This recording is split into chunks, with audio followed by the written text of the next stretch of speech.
C'est le 6e tour du Master aujourd'hui avec une rencontre 100% américaine à l'affiche Matt McNeil face à Liz Johnson.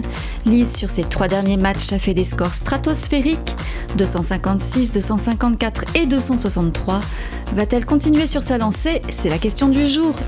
Et tout de suite, nous retrouvons Marc et Bruno au bord des pistes. Mesdames et messieurs, bonjour à toutes, bonjour à tous. Encore une joie, un privilège, un plaisir de vous accueillir à Fontaine-le-Comte. Le bowling s'appelle La Sphère, 13e édition du Bowling Promotion Tour Master Series. On retrouve tout de suite Matt McNeil, l'Américain, qui est sur la piste face à Liz Johnson, 2 Américains, donc ils sont à la bagarre. Et là, on se rapproche en effet du moment fatidique où la 10 reste debout, le moment parfait pour accueillir Bruno Bidon, l'ancien joueur de l'équipe de France, premier joueur français à avoir évolué en PBA. Bruno, bonjour. On démarre avec potentiellement un spare de Matt McNeil. Bonjour Marc, je suis très content de vous retrouver pour on est quasiment dans le dernier carré. On y est d'ailleurs, Marc, c'est le dernier carré. Et Matt McNeil, un très bon joueur américain pro. Laisse la 10 et il la ferme. Donc sur le papier, Matt, à mes yeux, est favori quand même. Liz Johnson a enchaîné déjà 3 matchs. Et elle a la piste en main, mais elle devrait peut-être avoir un petit coup de mou, comme on dit, normalement. Après, elle est capable d'enchaîner. Et c'est un match relativement intéressant car Matt McNeil m'a fait une petite confidence d'avant-match. Il m'a dit « Je veux retrouver les Jack Blythe et le battre ». C'est ce qu'il m'a dit, donc c'est quand même très étonnant. Ah, il y a peut-être un petit différent avec entre Jack et Matt. Voilà. Oh, la 10 qui reste debout pour Liz. Ouais. Et donc voilà, ça veut dire qu'il a une motivation, il est Bien déjà sûr. dans le match suivant. Déjà, il faut qu'il passe le cap Liz Johnson, c'est déjà pas facile. Tout à fait. Alors vous parlez du match suivant, nous on va parler du match qui s'est déroulé juste avant. Liz Johnson a battu Gwendal Joliffe, le dernier représentant français. Score de 263 153, un score incroyable. Et un match à sens unique, beaucoup de regrets du côté de Gwendal, bien sûr. Ouais, c'est sûr. Bon, moi je pense qu'il a rempli son contrat, c'était déjà exceptionnel d'être dans le top 10. Ah oui. Il a en plus gagné en équipe, donc Oui. pour lui c'est que du bénéfice. Je pense qu'on le reverra sûrement l'année prochaine, il a envie de revenir je pense. Il doit être assez déçu bien évidemment. Et puis quand on fait le constat des autres Français, il y a quand même eu un bon comportement de Kenny Billot, il est 14e, il a fait 2 fois 300. Il a eu du mal sur la dernière date. Et quand même, Emma Friand s'est quand même bien comportée. 16e place, oui. Tout à fait. 15e place. Oh, alors là, attention à ce début pour Liz sur les frames 1 et 2. L'Est de qui, effectivement. Ouf. Un spare composé. Et elle prend sa boule rose, un petit peu transparente, sa boule de spare, bien évidemment. Liz Johnson, qui habite à côté des chutes du Niagara, pour information. Un très beau site. Ouais, c'est vrai que c'est assez majestueux comme endroit. Ouais. Une des merveilles du monde. Ah oui. On est la province de l'Ontario et l'État de New York. Très beau là-bas. Et Matt McNeil, lui, habite en Floride. Il habitait dans le Minnesota avant. Il est originaire de la région des Twin Cities, voilà. Minneapolis, Saint-Paul. Saint-Paul. Qui sont l'une en face l'une de l'autre. Il voyage pas mal, Matt. Matt McNeil, c'est quelqu'un de très confiant sur la piste de bowling, bien sûr, peu d'hésitation, mais très confiant dans la vie de tous les jours aussi, sur ses positions, ses points de vue. Il est l'américaine, très. Il est bien ancré dans ses positions. Absolument. C'est toujours intéressant de débattre avec lui sur la vie, la société, le monde et tout ce qui va avec. Et c'est une personne qui a plusieurs cordes à son arc. D'abord, il joue très bien au piano. Moi, j'étais assez impressionné, bluffé même. Il m'a fait un petit concerto personnel. J'ai dit ça, waouh, super. C'est vrai que c'est une particularité aussi de la famille des joueurs et des joueuses. On est souvent multicarte comme ça. C'est ça. Je pense à Steve Sanderson également, un parachutiste de très haut niveau, plus de 6500 sauts, et qui fait aussi de la comédie stand-up. Alors que là, Matt McNeil, il n'est pas en train de plaisanter avec ce strike clair. À la 3e. Et il est bien parti, Matt. Elise, il faut qu'elle réagisse tout de suite parce que là, il y a doublé pour Matt. Mais il a quand même un petit handicap parce qu'il doit remonter déjà les 8 quilles de bonus parce que quand même, on le rappelle Marc, Lise a gagné grâce au handicap le match contre Manuel et Otalora. Et ça remonte déjà. Ouais, ça remonte. 254, 249, c'était serré, vous avez raison de le rappeler. Oh, bah voilà le strike. Il lui fallait ce strike à Liz Johnson pour rester un petit peu en lice. Ouais. Et pas se faire décramponner dès les premières frames. C'est vrai que le plus 8, le bonus qu'on donne aux femmes lorsqu'elles affrontent un homme, lorsqu'une joueuse affronte un joueur, ça peut effectivement donner peut-être une soupape supplémentaire. Et c'est peut-être plus tolérant, on peut effacer une erreur finalement grâce à ce plus 8. Et oui, et Lise a intérêt de doubler quand même, hein, parce que Matt, à mon avis, il va partir en strike derrière. Elle a plus de mal là, et c'est normal. Et vous savez ce qui se passe, là c'est logique. Elle a fait un gros score le match précédent et le match d'avant. Et à un moment donné, ça se paye. C'est-à-dire quand vous faites des grosses séries strike, vous avez quand même une grosse concentration en même temps qui va avec. Et qu'est-ce qui se passe après ? Eh bien, vous avez un petit relâchement. Et si ce relâchement arrive au mauvais moment sur un match, un début de match, ça peut vous mettre totalement dehors, comme on dit. Et c'est un peu ce qui est en train de se passer. La boule de spare pour Liz Johnson. Mais c'est vrai que sur 4 frames, Bruno, 3 spares, 1 strike. On est un peu en deçà de ce à quoi nous sommes habitués avec Johnson. C'est normal, elle respire un peu. Il y a dans ces matchs, il y a un moment donné, c'est comme au tennis, vous avez souvent un set avec moins d'efficacité. Si l'autre en face est fort, il vous le prend le set. Et là, c'est pareil. Si vous n'êtes pas bien sur une partie, un début de partie surtout, et qu'en face, il y a ce qu'il faut. Et il y a ce qu'il faut en face. Oh, la 7. Ouais, la 7. Le gendarme du gaucher, comme dirait Bernard Morat, qu'on salue. Notre institution. Oui. Champion de France 1966 en doublette. Incroyable, vous avez quand même une sacrée mémoire, Marc. Et il laisse la 7 et ça laisse peut-être une respiration à Lise qui va pouvoir revenir dans le match tranquillement, normalement. Avec son beau maillot noir, vert et rouge. Matt McNeil, mais il ne tremble pas sur le spare. Pas de problème. Il aurait préféré le strike. C'est vrai qu'il a un langage corporel assez lisible. Ah ouais, ça transparaît assez facilement. On lit facilement. La joie, la déception. Et il joue aussi, regardez, avec un petit attelle, un petit strap, comme on dit. Et autour du poignet. Ça prévient les tendinites, tout ça. C'est la hantise du joueur, finalement, la tendinite. Ouais. Voilà, il a bâché. Ouais, il a fait une mauvaise boule en plus. Il n'est pas content de lui. Il est un petit peu. Alors Matt, ce qui est marrant, c'est qu'il a une attitude souvent, quand on l'observe, un peu nonchalant, vous savez, un peu. Mais en fait, il est quand même très très expressif. Il est un petit peu énervé, j'ai l'impression là, parce qu'il sait qu'il joue Lise et il sait que Lise va pas le lâcher comme ça. C'est pas n'importe qui en face. Donc spare. Elle a gagné tout ce qu'il y avait à gagner, Liz Johnson. Pourquoi ne pas poursuivre avec une victoire ici du côté du Master Series? Why not? Why not, effectivement. Et l'anglais Jack Blythe est en train de s'échauffer sur les pistes annexes. Ouais, Jack Blythe qui va affronter le vainqueur de cette rencontre. Alors, Lise va-t-elle repartir en strike? Oh, que oui! Oui, Elle bon a fini par brassage. tomber. Bon brassage des quilles. Bon mix. Et ça lui permet de repartir et de tenter le doublé. C'est un match serré, on est à 96 à 97. Après 5 frames, oui. Ouais. Ouais, ça c'est en rajoutant les 8, évidemment, les 96. Oui, bien sûr. Oui. C'est important de le préciser, c'est vrai. Ouais. On se fait avoir ça... quelquefois avec ça. Ah oui, surtout quand il y a des performances plus modestes d'entrée pour Lise, ce qui n'est pas à son habitude. Et elle a cet avantage de 8 points, ce qui la met toujours dans le sillage de Matt. C'est ça. Même si Matt a moins commis d'erreurs depuis le début. La 7 là-dessus. Alors elle a changé de ligne de jeu, ça se voit. Elle joue un petit peu plus tendue avec moins d'effets en fin de piste. Elle a dû juger que c'était mieux d'arriver mi-poche et ça arrive, quelquefois on le fait. Mais on peut laisser des quilles de coin, ça dépend du brassage des quilles. Et là ça n'a pas payé, ça a payé sur la 6 mais pas sur la 5. Mais j'ai l'impression que Matt aussi a des difficultés. La piste est en train de se compliquer. Il y a le transfert d'huile, Marc, actuellement. Ouais, c'est la transition, voilà ce qu'on appelle la transition. C'était le bon moment pour expliquer ce procédé, ce processus d'huilage, parce qu'on démarre avec une piste fraîchement huilée, c'est le principe. Oui. Et pendant plusieurs parties, elle va servir. Donc l'huile va se transférer au fur et à mesure. C'est-à-dire qu'on peut expliquer qu'à partir de la ligne, à partir de laquelle le joueur va lâcher la boule, il y a 42 pieds qui sont huilés. Exact. Et après, ça s'arrête au début comme un rectangle en quelque sorte, et au fur et à mesure que les boules traversent la piste, eh bien, elles vont déporter un petit peu d'huile, ce qui fait qu'on voit des véritables traînées à l'amorce tout simplement des quilles. C'est ça exactement, et on appelle ça la zone de trafic, donc c'est-à-dire qu'il y a beaucoup d'huile en fin de match, en fin de tournoi.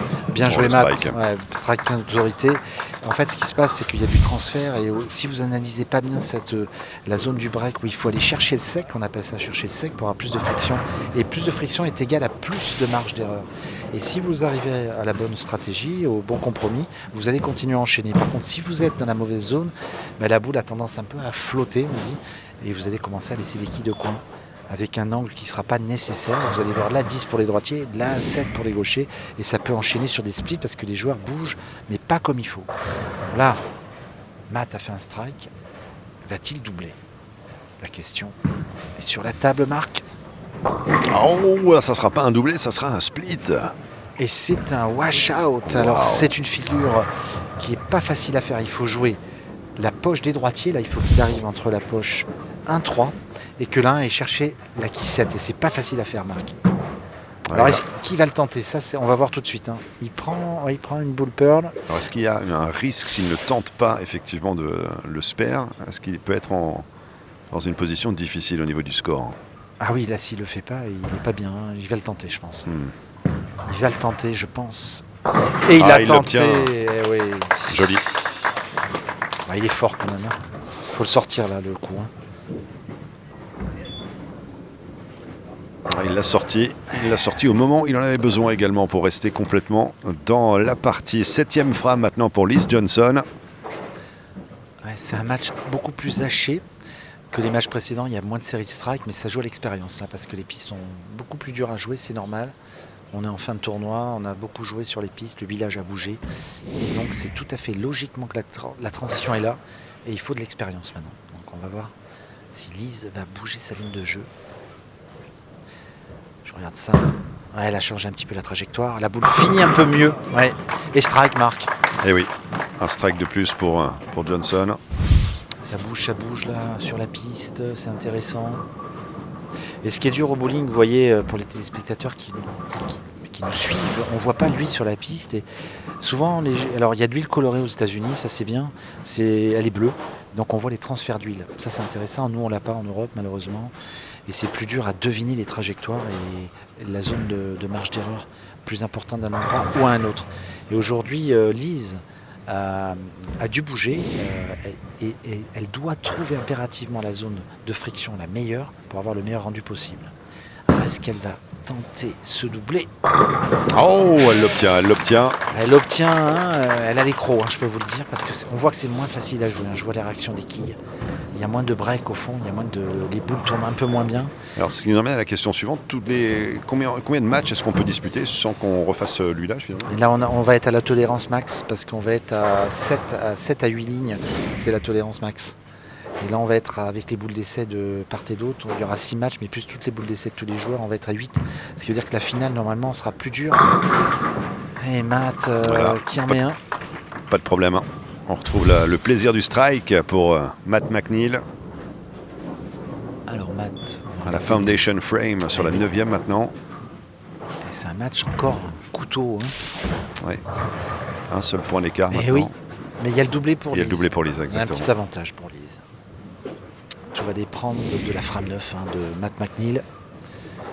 Il a intérêt à le doubler celui-là, Marc. Le money time. C'est le money time, tout à fait. Money time de ce match. Oh, on l'a vu hurler comme ça, il a parlé à sa boule. Ah. Il le fait, il reste dans le match, c'est bien. Il se parle beaucoup, hein, Matt McNeil. Il a envie d'aller retrouver Jack Blyce. Ça se voit. Pour lui régler son compte. Hein. Ouais, je sais pas ce qu'il y a eu entre eux sur les pistes, mais il y a eu un truc. Rivalité, c'est vrai. Il y a eu quelque chose. Hein, des fois, c'est Royaume-Uni, États-Unis, ça suffit. Pour avoir une petite friction. C'est vrai. Tout bien, tout honneur, évidemment. Ah, tout à fait. Johnson, 9e frame. Liz qui est... Il faudrait tripler, Liz, ça serait bon pour elle. Imaginez ça, 3 à la suite. Elle a l'air pas mal, Matt.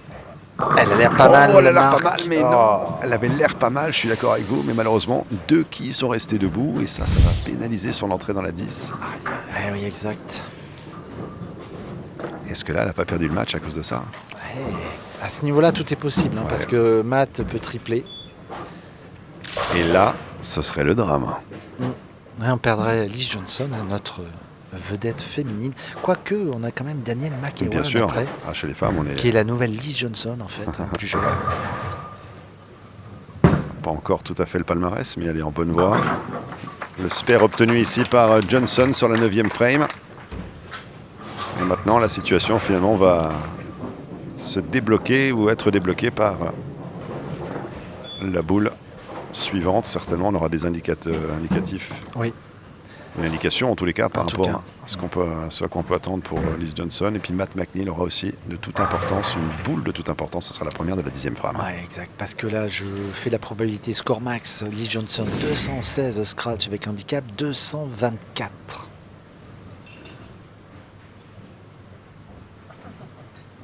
Et ce serait bien qu'elle strike d'entrée, parce que sinon, ça va être compliqué. Oh là là, quelle boule encore. Ça, c'est fort. Ah, il y a une grosse action, vous avez vu Marc dans les quilles, comme ça éclate, comme les quilles partent sur le côté, ça veut dire que vous avez une grosse pin action en anglais, c'est-à-dire l'action des quilles. Et ça permet de juger la qualité de la boule. Et là, elle a envoyé quelque chose, comme on dit. Donc score max, je vous rappelle, 216 scratch avec 8 quilles, 224. Donc Matt McNeil est bien embarqué, Marc. Il est bien embarqué pour le moment. Écoutez, ce n'est pas encore terminé. Ça se joue une nouvelle fois la 10. Ouais. Et tant mieux. Ouais, pour le spectacle, c'est plus sympa. Ah oui. Oh là ah là. oui. Elle n'a pas encore capitulé, Johnson. Elle va le repousser sur ses derniers retranchements, Matt. Ouais, il va falloir qu'il tienne mentalement bon aussi. Je le vois, j'ai regardé vite fait son visage. Il se pose des questions quand même. Il a compté, il sait ce qu'il faut qu'il se fasse, mais il a la pression. Le match ne lui est pas donné, c'est ça que je veux dire.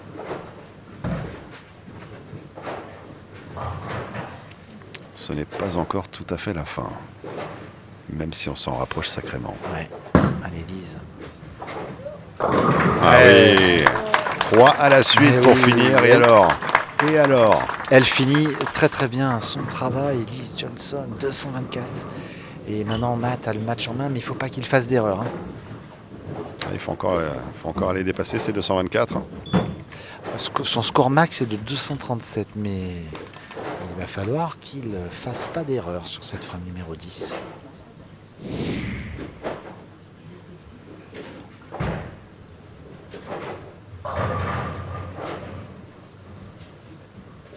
Il faut striker là, il faut qu'il strike. Oh, il ne strikera pas, c'est pas possible. Une quille, c'est la 10 qui reste debout. Incroyable. Oh là là, mais il a perdu. Il a perdu à cause de la... Il a perdu, c'est Marc. pas possible, sur Mais cette oui. boule. Il a perdu le match parce que maximum fait 215. Eh oui. Oh là là, c'est pas possible. C'est incroyable ce qui se Rien passe. qui peut tout changer. Et le parcours va se poursuivre pour Liz Johnson. Incroyable. C'est incroyable. Liz Johnson, là, elle est quasiment injouable. Qu'est-ce qui se passe? Oui, il a perdu. Il est déçu. Il est très, Déception, très déçu. forcément. Mais là, on retrouve vite l'envie de congratuler. Ouais, 216 score scratch. Ils ont fait égalité, mais avec des 8 quilles de bonus, elle passe Liz. En tout cas, ça a été un match vraiment au suspense, Marc. Suspense jusqu'au bout. Liz Johnson qui repart avec le V de la victoire. Score final 224 à 216. Les stats du 6e tour, avantage au strike pour Lise 7 contre 6, égalité au spare 5 partout, pas d'open de part et d'autre. Score final 224 à 216. À noter qu'une nouvelle fois, c'est grâce au bonus que Lise gagne cette rencontre. Et tout de suite, l'interview d'après-match. Match âprement disputé là encore entre Liz Johnson et Matt McNeil. Ça s'est réglé et ça s'est joué sur une seule boule, la 10e frame. Matt McNeil qui est passé juste un petit peu à côté, la 10, qui n'a pas voulu se coucher. Matt, it all came down to that one single shot, frame 10, the 10 pin just staying up there, unable to go horizontally. How does it feel when a match is determined on that one single shot? Well, I let it get to that point. I definitely had good ball reaction. I just didn't make enough good shots leading up to that point. And had I done that, it wouldn't have come down to that one shot. But I let it happen. You let a Hall of Famer like Liz Johnson stick around, she's going to find a way to be competitive. And that was what I did. And that's my mistake. And just not enough good shots on my part. And she made a great out to force me to strike. So hats off to her. Matt est très, très élégant dans sa défaite. Il dit voilà, j'ai laissé la situation un petit peu dépérir. C'est de ma faute qu'on en soit arrivé là, que tout se joue sur cette boule. Et quand on laisse évidemment à une membre du Temple de la Renommée comme Liz Johnson le loisir de revenir dans une rencontre, forcément je me suis mis un petit peu dans cette situation embarrassante. Matt, it's been a tremendous couple of days here on French soil. It's all coming to an end. We're going to pull the curtain down in a few moments now. What are you going to walk away with? What are you going to take back home? What are the impressions of your mini Tour de France here this year? Oh, it's a great experience. I love coming to France. I love the culture. I love the food, the history. The people everybody's great here. So it's an honor for me to come here and compete. And just a great week of memories with friends and meeting new people and getting to do new things. So I'm already looking forward to 2023.